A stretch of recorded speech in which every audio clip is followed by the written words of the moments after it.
অনেক সময় দেখবেন জাহেল মানুষগুলো, আর এখানে জাহেল দ্বারা উদ্দেশ্য হলো শুধু মূর্খ বা মানুষ নয়, এখানে জাহেল দ্বারা উদ্দেশ্য হলো যাদের ভিতরে কোরআন হাদিসের জ্ঞান নাই।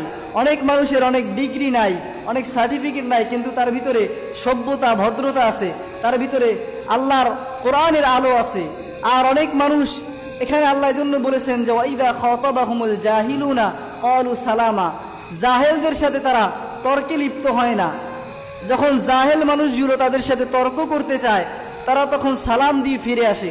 অনেক সময় দেখবেন যে অনেক বিষয়ে তর্ক করতে গেলে আপনি ঠিক আর ওই ব্যক্তি ভুল, এটা জেনেও আপনি ফিরে আসবেন, কারণ জাহেলদের সাথে অজ্ঞদের সাথে কখনো তর্ক করা যায় না।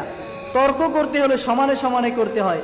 এজন্য রহমানের বান্দারাও তারা এমন হবে, আপনাকে কেউ গালি দিল, আপনাকে কেউ আঘাত দিয়ে কথা বলল, আপনি তার কথাগুলো শুনে এড়িয়ে চলে আসলেন, আপনিও তাকে আঘাতের বিপরীতে আঘাত দিলেন না। রহমানের বান্দারাও এমন হয়, তারা কষ্টের বিপরীতে কষ্ট দেয় না। তাদেরকে কেউ কষ্ট দিলে তারা আরও তাকে ফুলের তোড়া দেয়, তাদেরকে কেউ আঘাত দিয়ে কথা বললে তারা তার সাথে ভালো ব্যবহার করে।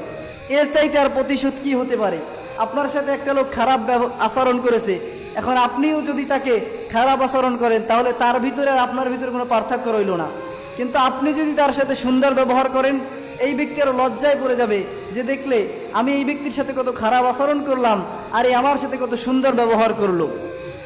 এজন্য আল্লাহ বলেন যে রহমানের বান্দা যারা হবে ওয়াইদা খাতাবাহুমুল জাহিলুনা ক্বালু সালামা, ওই মানুষগুলো তারা জাহেলদের সাথে তর্কে লিপ্ত হবে না।